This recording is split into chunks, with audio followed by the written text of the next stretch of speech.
Hello, my dear YouTube friends, and welcome to another Saturday where I will read you fairy tales. So, this Saturday it will be a little special because it is March, and in March, you can call me Butter, and Crafting with Shay host an event that is called Mermaids And Magic. So, I was thinking, what fairy tale will fit that event? You guessed it, The Little Mermaid. But this fairy tale is nothing like the Disney version you might know, where it's all cutesy and happy and yay. This fairy tale by Hans Christian Andersen, sorry, it is hard to speak today. It is more dark, more gloomy, more, as always, when I read his fairy tales, there's a morale to the story, and it was a different time. But I love this fairy tale. I read it when I was quite young. Yeah. But because it is a long one, this is a long fairy tale. It's around 50 pages. So, find your diamond paintings, your crochet, your knitting, put in your earbuds, take a walk, do whatever, because you don't want to look at me for that entire time, okay? So yeah, let's get to it. The Little Mermaid. Far out in the ocean, where the water is as blue as the prettiest cornflower and as clear as crystal, it is very, very deep. So deep indeed that no cable could fathom it. Many church steeples, piled upon another, would not reach from the ground beneath to the surface of the water above. There dwell the Sea King and his subjects. We must not imagine that there is nothing at the bottom of the sea but bare yellow sand. No, indeed, the most singular flowers and plants grow there, the leaves and stems of which are so pliant that the slightest agitation of the water causes them to stir as if they had life. Fishes, both large and small, glide between the branches as birds among the trees here upon land. In the deepest spot of all stands the castle of the Sea King. Its walls are built of coral, and the long Gothic windows are of the clearest amber. The roof is formed of shells that open and close as the water flows over them. Their appearance is very beautiful, for in each lies a glittering pearl which would be fit for the diadem of a queen. The Sea King had been a widower for many years, and his aged mother kept house for him. She was a very wise woman, and exceedingly proud of her high birth. On that account she wore 12 oysters on her tail, while others, also of high rank, were only allowed to wear 6. She was, however, deserving of a very great praise, especially for the care of the little sea princesses, her granddaughters. There were 6 beautiful children, but the youngest was the prettiest of them all. Her skin was as clear and delicate as the rose leaf, and her eyes as blue as the deepest sea. But, like all the others, she had no feet, and her body ended in a fish's tail.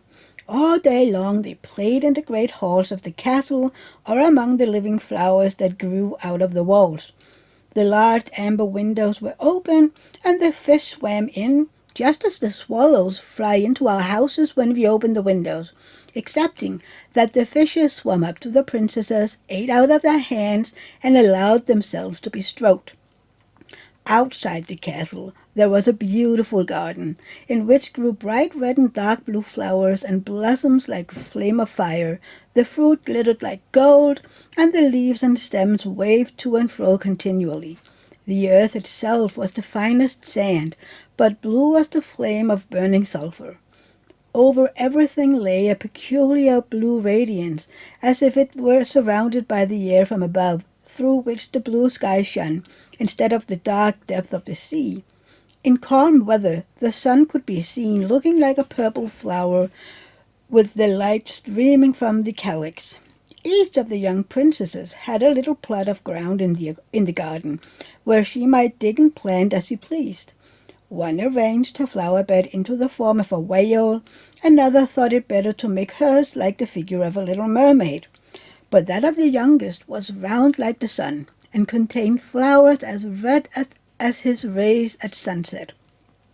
She was a strange child, quiet and thoughtful, and while her sisters would be delighted with that wonderful things which they obtained from the wrecks of vessels, she cared for nothing but her pretty red flowers. Like the sun accepting a beautiful marble statue, it was the representation of a handsome boy, carved out of pure white stone, which had fallen to the bottom of the sea from a wreck. She planted by the statue a rose-colored weeping willow.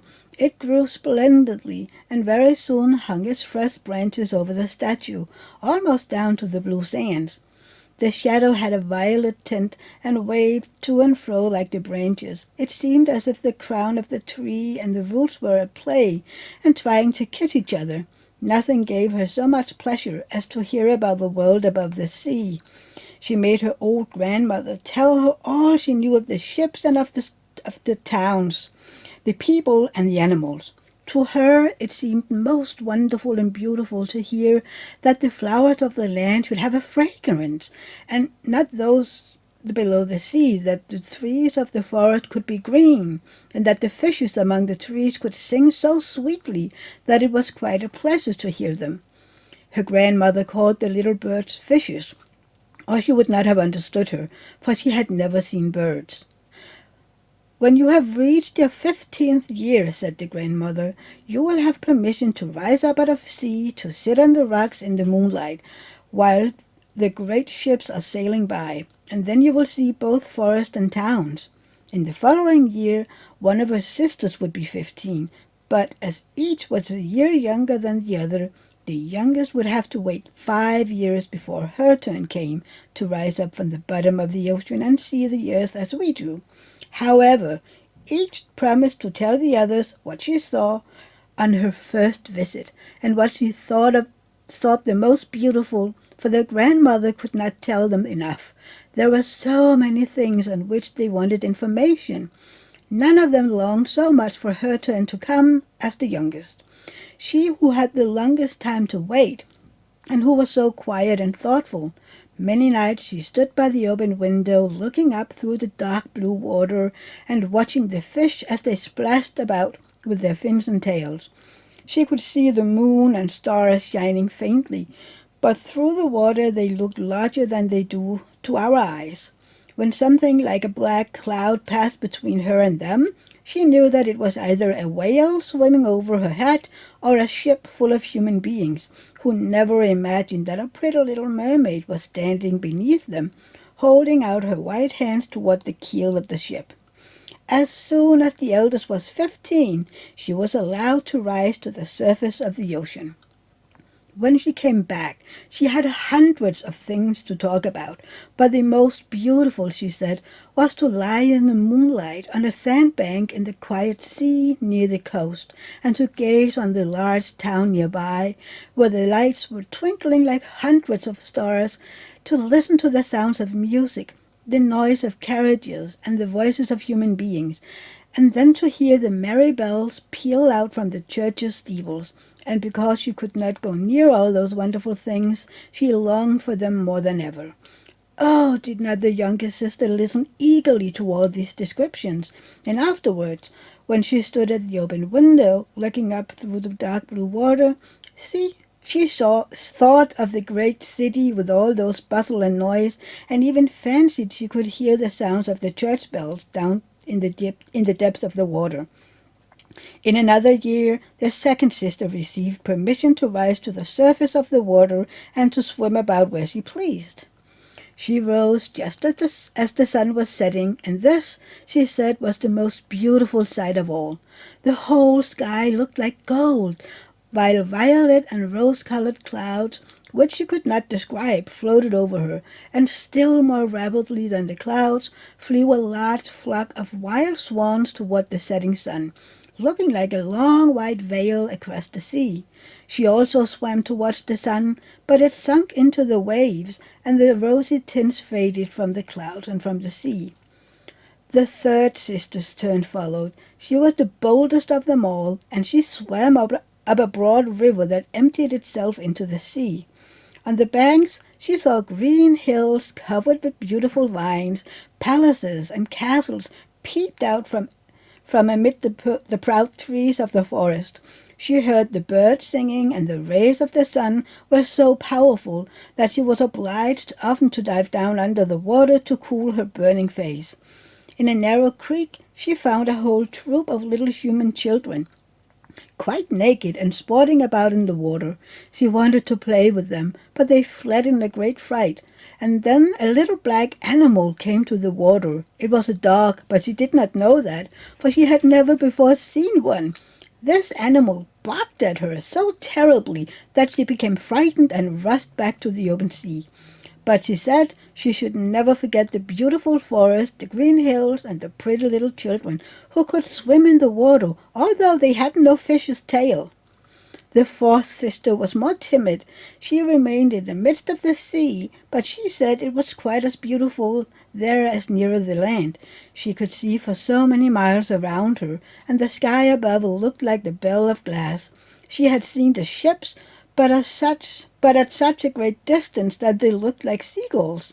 The dolphins sported in the waves, and the great whales poured water from their nostrils till it seemed as if 100 fountains were playing in every direction. The fifth sister's birthday occurred in the winter, so when her turn came, she saw what the others had not seen the first time they went up. The sea looked quite green, and large icebergs were floating around, each like a pearl, she said, but larger and loftier than the churches built by men. They were of the most singular shapes and glittered like diamonds. She had seated herself upon one of the largest and let the wind play with her long hair, and she remarked that all the ships sailed by rapidly and steered as far away as they could from the iceberg, as if they were afraid of it. Towards evening, as the sun went down, dark clouds covered the sky. The thunder rolled and the lightning flashed, and the red lights glowed on the iceberg as they rocked and tossed on the heaving sea. On all the ships the sails were reefed with fear and trembling, while she sat calmly on the floating iceberg, watching the blue lightning as it darted its forked flashes into the sea. When first the sisters had permission to rise to the surface, they were each delighted with the new and beautiful sights they saw. But now, as grown-up girls, they could go when they pleased, and they had become indifferent about it. They wished themselves back again in the water, and after a month had passed, they said it was much more beautiful down below, and pleasanter to be at home. Yet often in the evening hours, the 5 sisters would twine their arms around each other and rise to the surface in a row. They had more beautiful voices than any human being could have, and before the approach of the storm, and when they expected a ship would be lost, they swam before the vessel and sang sweetly of the delights to be found in the depths of the sea, and begging the sailors not to fear if they sank to the bottom. But the sailors could not understand the song. They took it for the howling of the storm, and these things were never to be beautiful for them. For if the ship sank, the men were drowned, and their dead bodies alone reached the palace of the Sea King. When the sisters rose, arm in arm, through the waters in this way, their youngest sister would stand quite alone, looking after them, ready to cry, only that the mermaids have no tears, and therefore they suffer more. "Oh, were I but 15 years old," said she, "I know that I shall love the world up there, and all the people who live in it."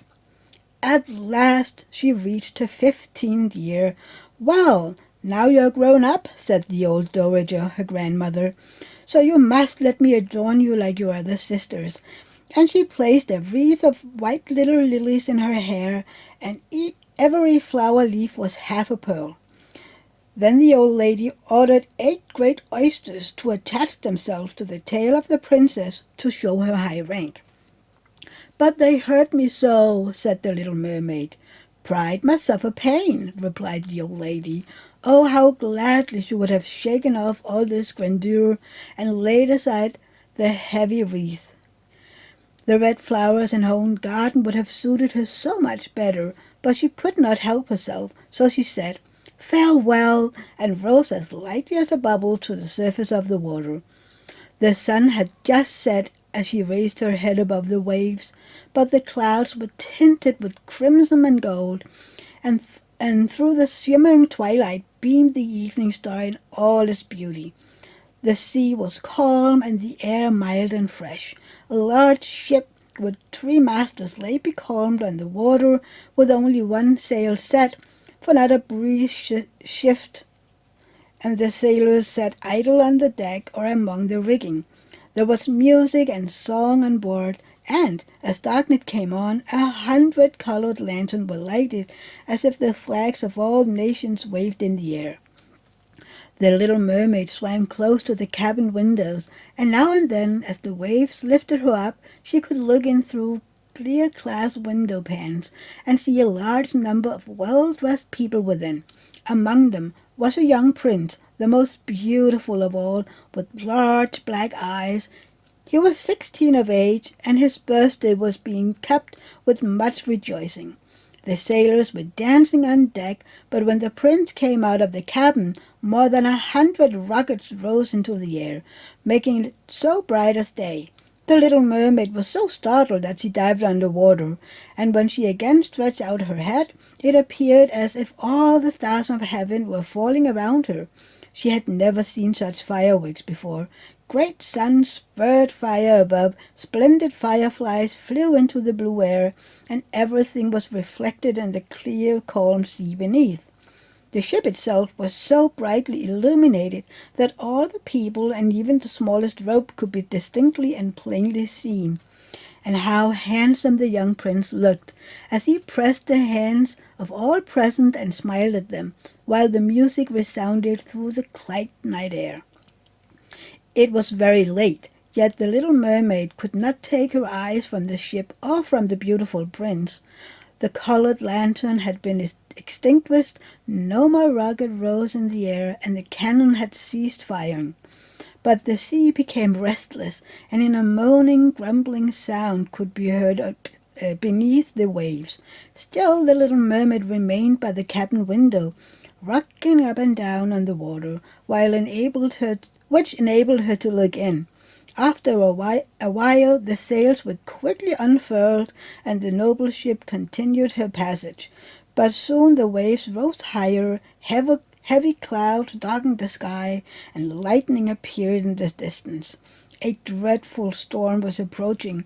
Once more the sails were reefed, and the great ship pursued her flying course over the raging sea.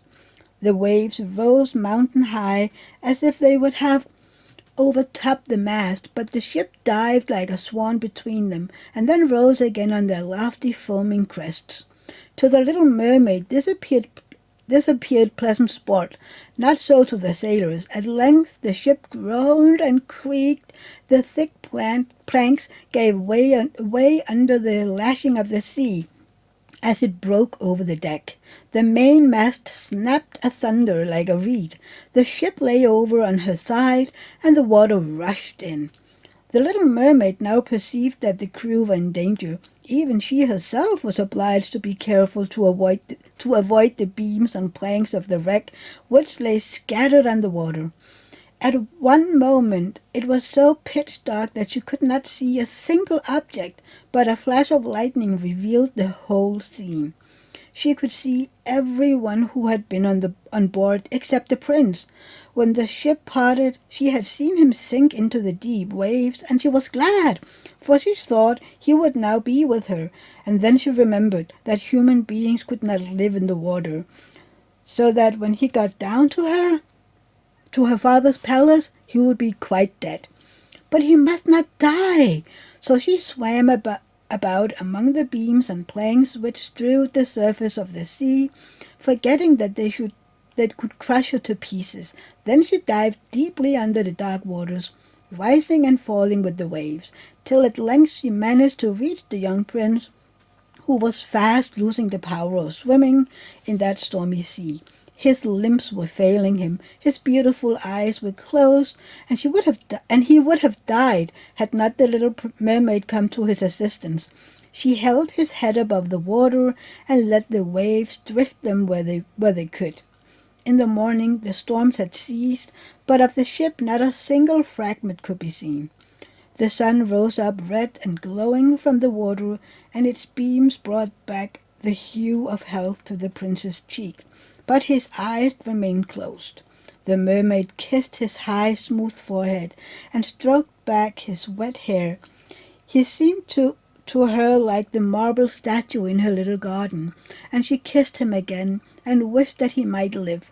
Presently they came in sight of land. She saw lofty blue mountains on which the white snow rested as if a flock of swans were lying upon them.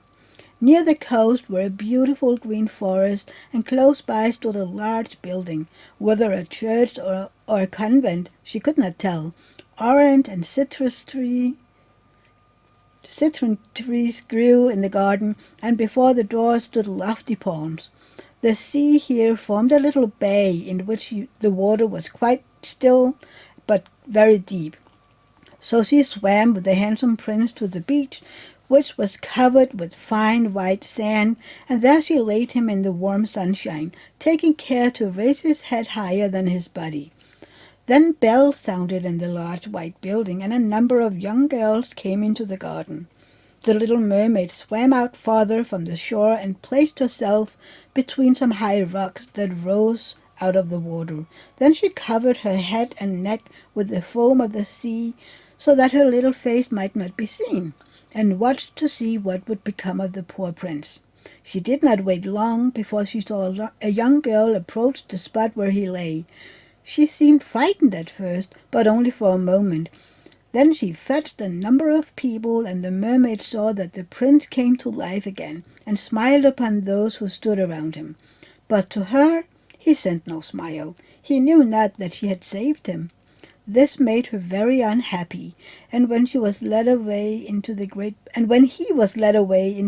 building, she dived down sorrowfully into the water and returned to her father's castle. She had always been silent and thoughtful, but now she was more so than ever. Her sisters asked her what she had seen during her first visit to the surface of the water, but she would tell them nothing. Many an evening and morning did she rise to the place where she had left the prince. She saw the fruits in the garden ripen till they were gathered, the snow on the tops of the mountain melt away, but she never saw the prince, and therefore she returned home always more sorrowful than before. It was her only comfort to sit in her own little garden and fling her arm around the beautiful marble statue, which was like the prince.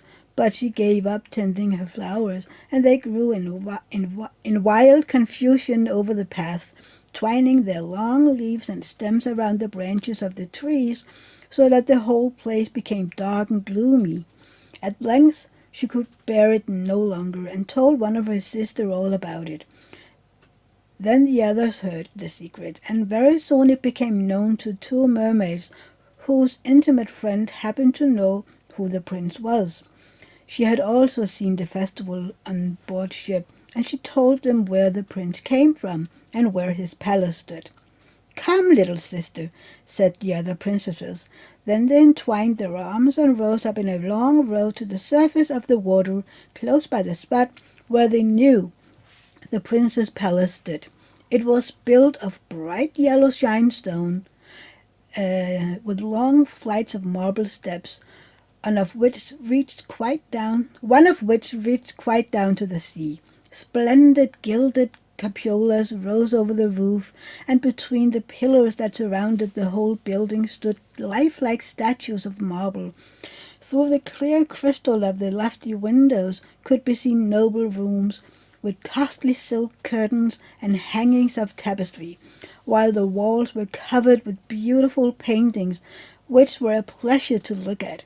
In the center of the largest saloon, a fountain threw its sparkling jets high up into the glass cupola of the ceiling, through which the sun shone down upon the water and upon the beautiful plants growing round the basin of the fountain.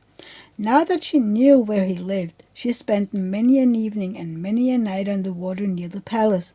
She would swim much nearer the shore than any of the others ventured to do. Indeed, Once she went quite up the narrow channel under the marble balcony, which threw a broad shadow on the water. Here she would sit and watch the young prince, who thought himself quite alone in the bright moonlight. She saw him many times of an evening sailing in a pleasant boat, with music playing and flags waving.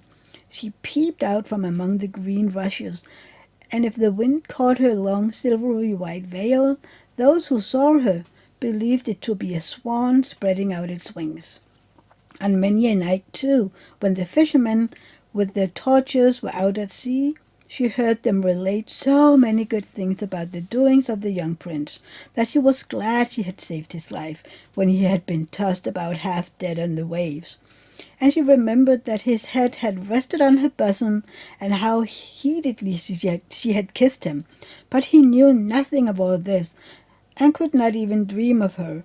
She grew more and more fond of human beings, and wished more and more to be able to wander about with those whose world seemed to be so much larger than her own. They could fly over the sea in ships, and mount the highest hills, which were far above the clouds, and the lands they possessed, the woods and the fields stretched far away beyond the reach of her sight. There was so much that she wished to know, and her sisters were unable to answer all her questions. Then she applied to her old grandmother, who knew all about the upper world, which she very richly called the lands above the sea. If human beings are not drowned, asked the little mermaid, can they live forever? Do they never die as we do here in the sea? Yes, replied the old lady. They must also die, and their term of life is even shorter than ours. We sometimes live to 300 years, but when we cease to exist here, we only become the foam on the surface of the water, and we have not even a grave down here of those we love. We have not immortal souls, we shall never live again, but like the green seaweed, when once it has all been cut off, we can never flourish more. Human beings, on the contrary, have a soul which lives forever, lives after the body has been turned to dust.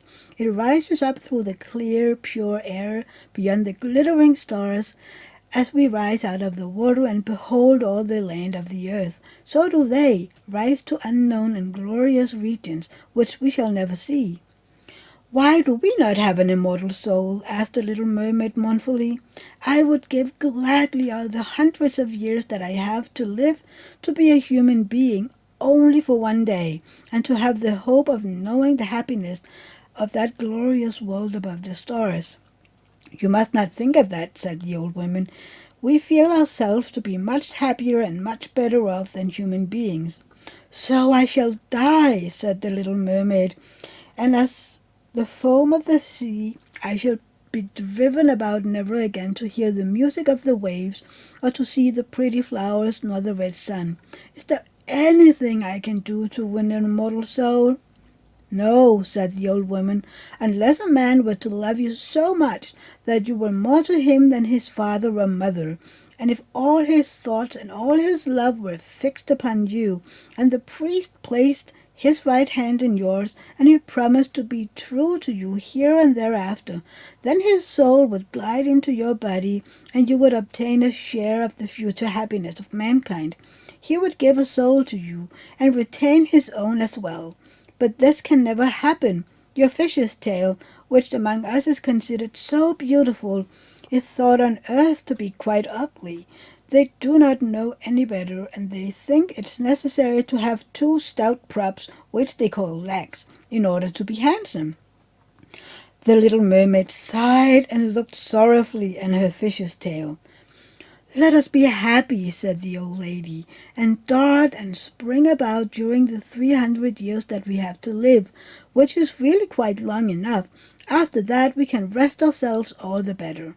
This evening we're going to have a court ball. It is one of those splendid sights which we can never see on earth. The walls and the ceiling of the large ballroom were of thick but transparent crystal.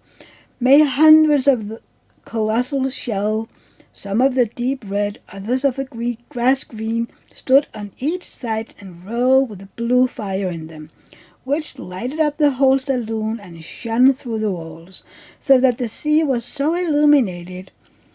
Innumerable fishes, great and small, swam past the crystal walls.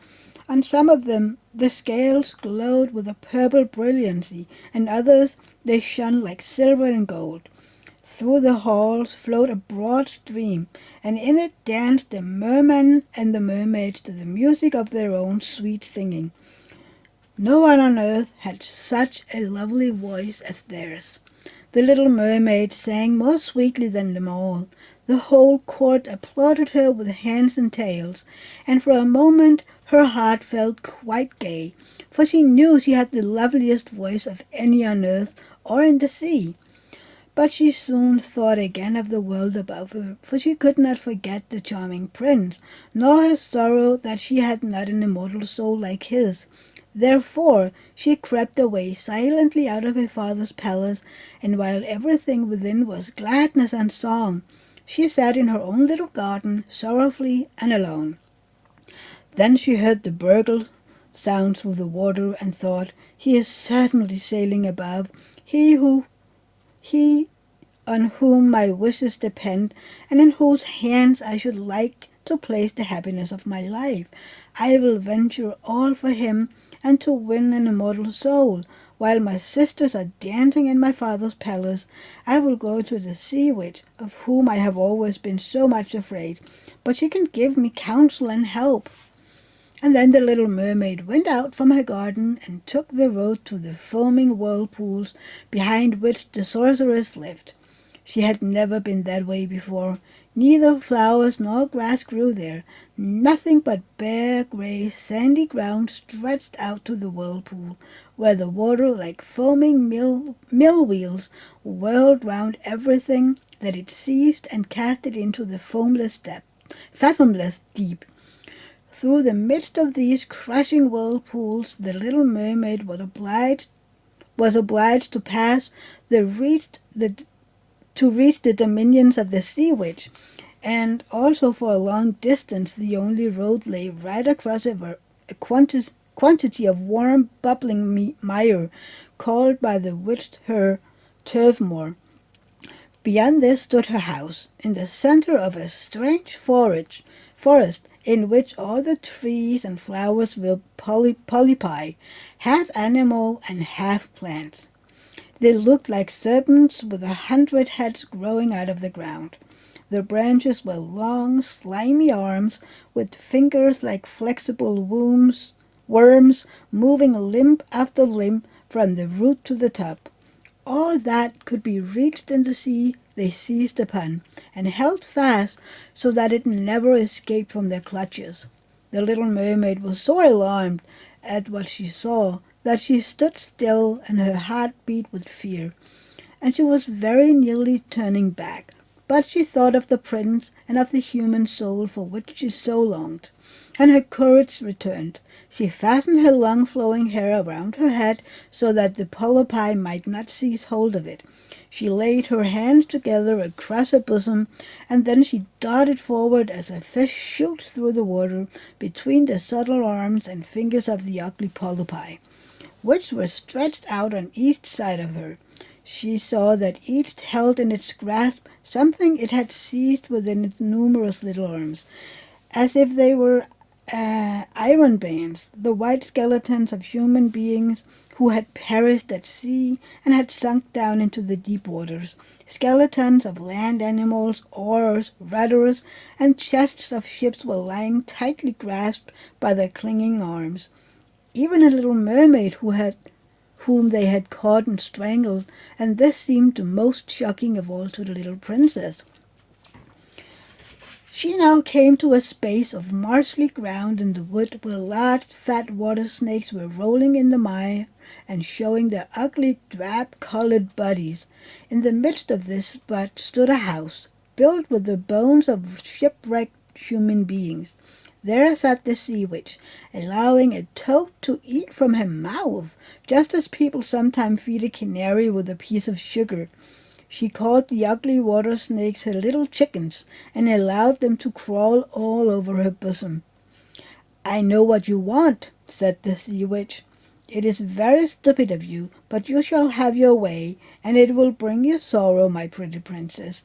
You want to get rid of your fish's tail, and to have two supports instead of it, like human beings on earth, so that the young prince may fall in love with you, and that you may have an immortal soul." And then the witch laughed so loud and disgustingly that the toad and the snakes fell to the ground and lay there wriggling about. "You are but just in time," said the witch, "for after sunrise tomorrow I should not be able to help you till the end of another year. I will prepare a draught for you, with which you must swim to land tomorrow before sunrise, and sit down on the shore and drink it. Your tail will then disappear and shrink up into what mankind call legs, and you will feel great pain, as if a sword were passing through you, but all who see you will say that you are the prettiest little human being they ever saw. You will still have the same floating gracefulness of movement, and no dancer will ever thread so lightly. But at every step you take it will feel as you were threading upon sharp knives, and that the blood must flow. It will bear all this. I will help you." "Yes, I will.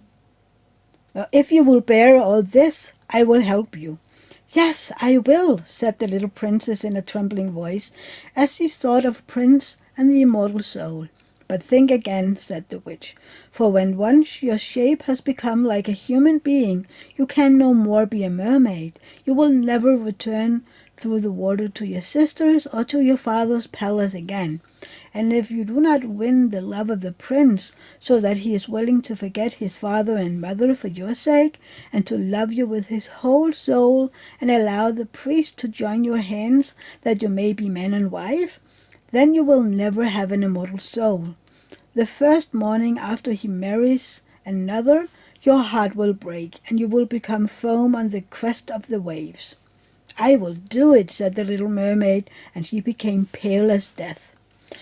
"But I must be paid also," said the witch, "and it is not a trifle that I ask. You have the sweetest voice of any who dwell here in the depth of the sea, and you believe that you will be able to charm the prince with it also. But this voice you must give to me. The best thing you possess will I have for the price of my draught. My own blood must be mixed with it, that it may be as sharp as two-edged sword."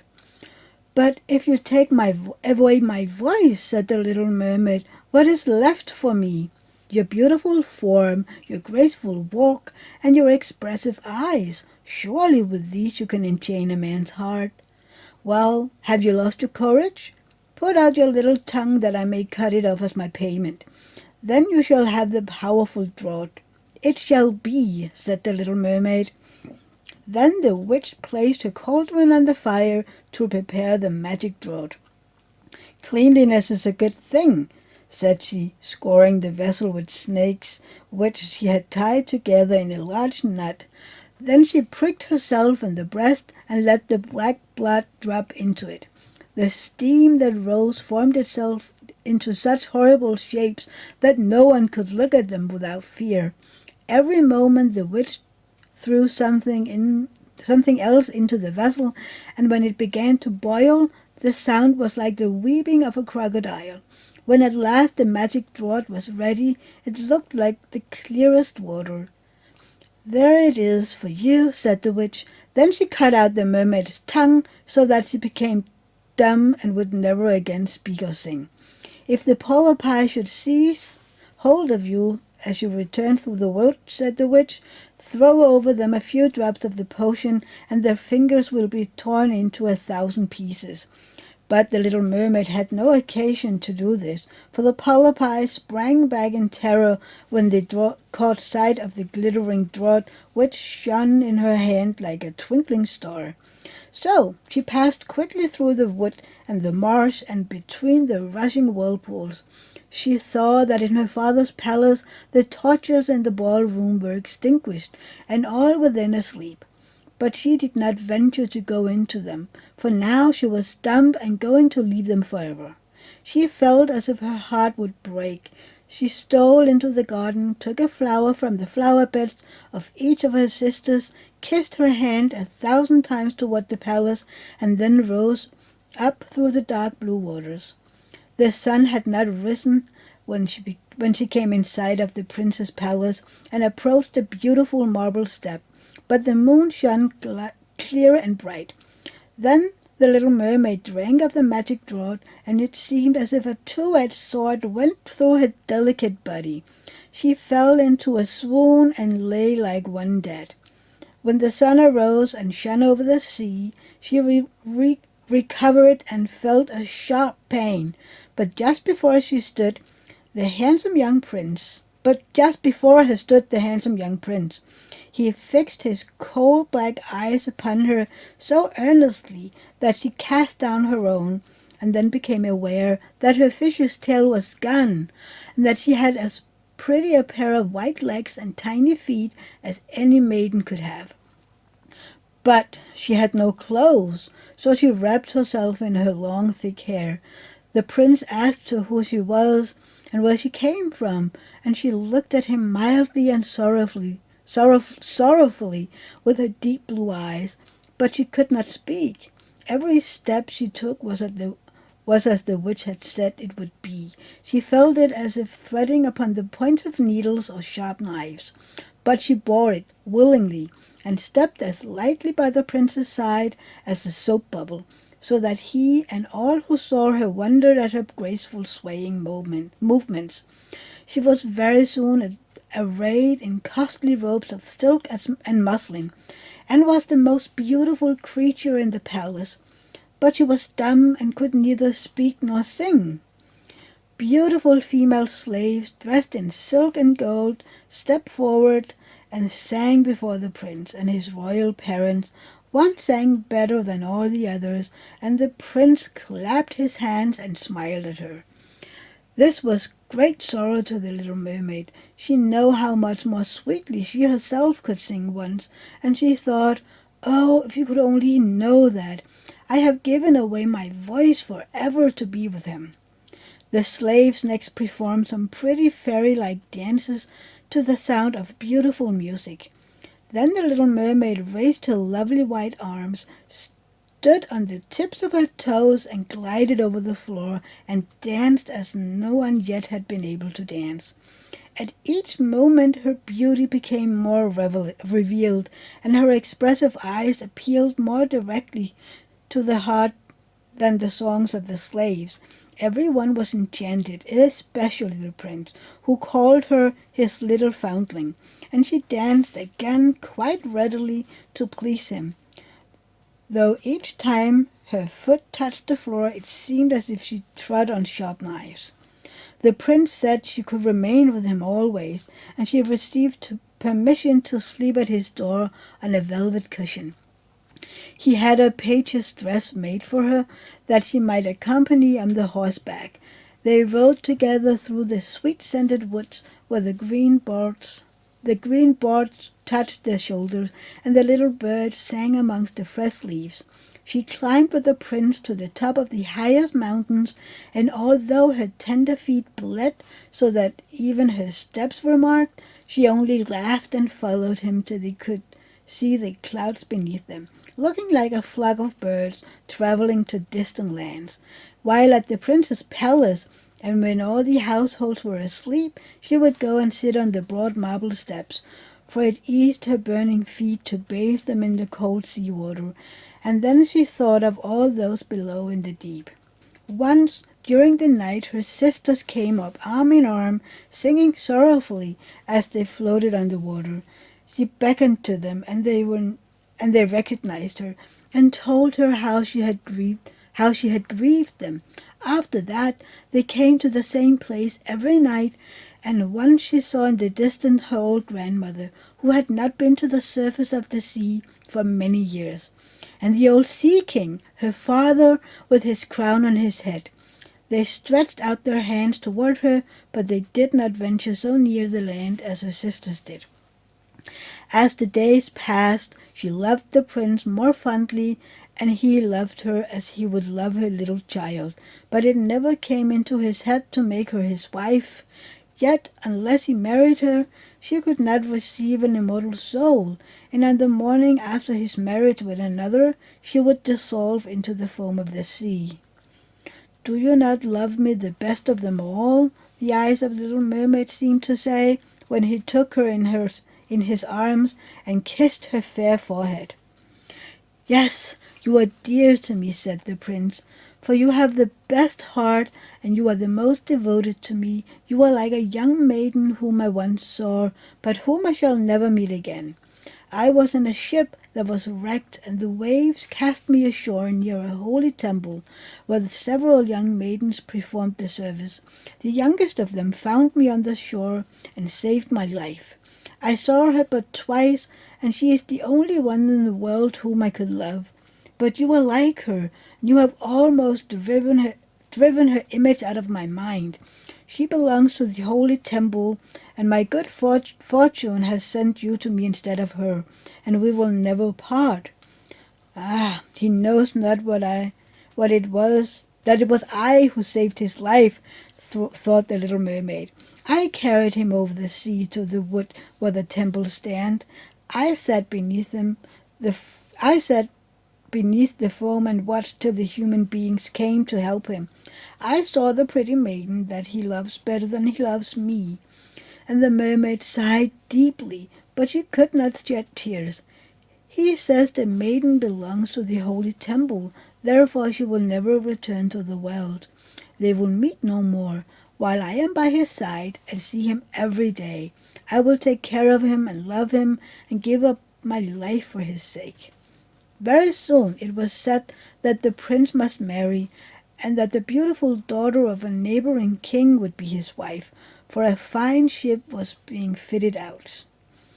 Although the prince gave out that he merely intended to pay a visit to the king, it was generally supposed that he really went to see his daughter.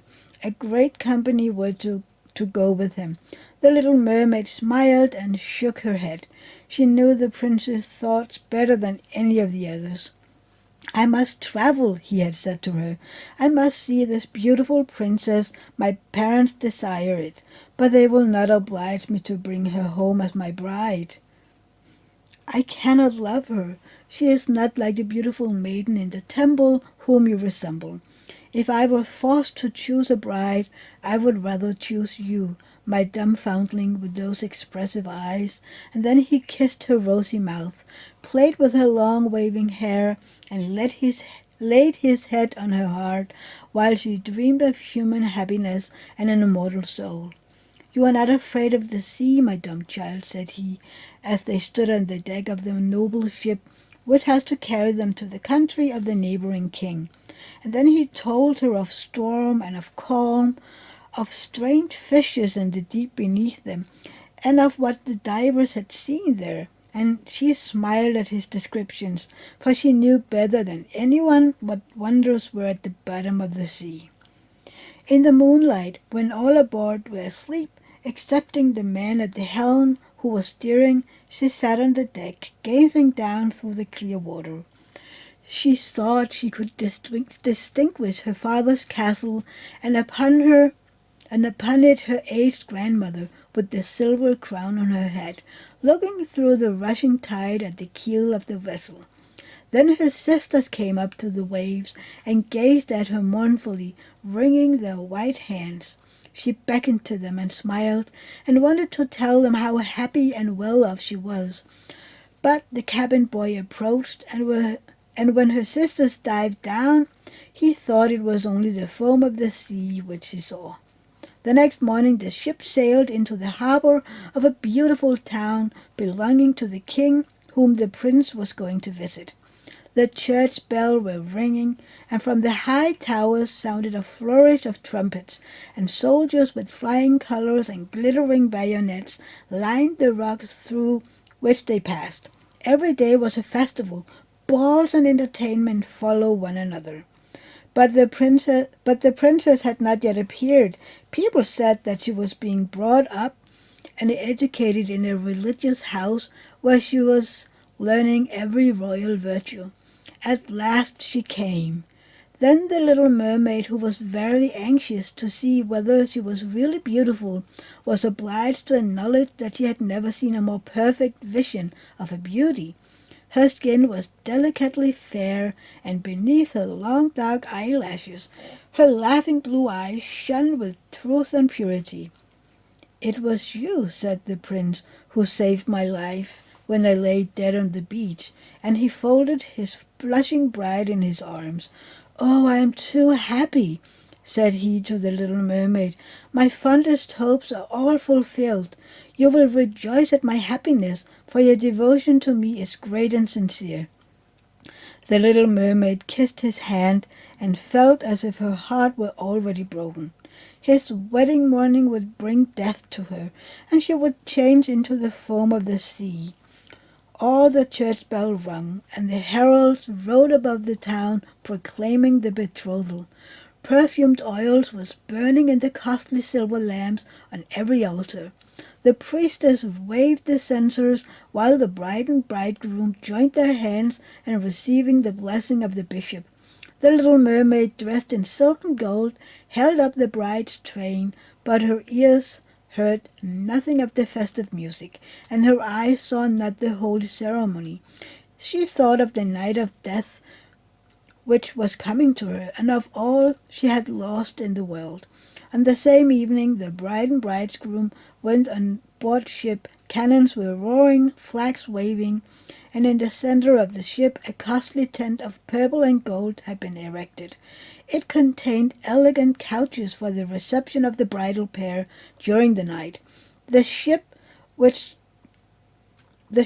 swelling sails and favorable wind, glided away smoothly and lightly over the calm sea.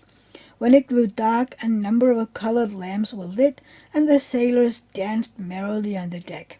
The little mermaid could not help thinking of her first rising out of the sea, when she had seen similar festivities and joys, and she joined in the dance, poised herself in the air as a swallow, when he pursued his prey, and all present cheered her with wonder. She had never danced so elegantly before. Her tender feet felt as if cut with sharp knives, but she cared not for it. A sharper pang had pierced through her heart.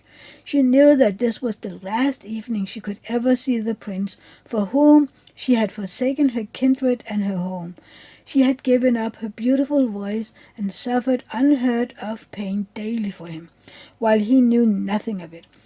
This was the last evening that she would breathe the same air with him, or gaze in the starry sky, the deep sea. An eternal night without a thought or a dream awaited her. She had no soul, and now she could never win one. All was joy and gaiety aboard ship till long after midnight. She laughed and danced with the rest, while the thought of death were in her heart. The prince kissed his beautiful bride, while she played with his raven hair, till they went arm in arm to rest in the splendid tent. Then all became still on board. The ship. The helmsman, alone awake, stood at the helm. The little mermaid leaned her white arms on the edge of the vessel and looked towards the east for the first blush of morning, for that first ray of dawn that would bring her death. She saw his sisters rising out of the flood. They were pale as herself, but their long, beautiful hair waved no more in the wind and had been cut off. "We have given our hair to the witch," said they, "to obtain help for you, that you may not die tonight. She has given us a knife. Here it is. See, it is very sharp. Before the sunrise you must plunge it into the heart of the prince. Then the warm blood falls upon your feet. They will grow together again and form into a fish's tail, and you will be once more a mermaid, and return to us to live out your 300 years before you die and change into the sea salt foam. Haste, then. He or you must die before sunrise. Our old grandmother moaned so for you that her white hair is falling off from sorrow, as ours fell under the witch's scissors. Kill the prince and come back. Hasten! Do you not see the first red streaks in the sky? In few minutes the sun will rise and you must die." And then they sighed deeply and mournfully and sank down beneath the waves. The little mermaid drew back the crimson curtains of the tent and beheld the fair bride with her head resting on the prince's breast.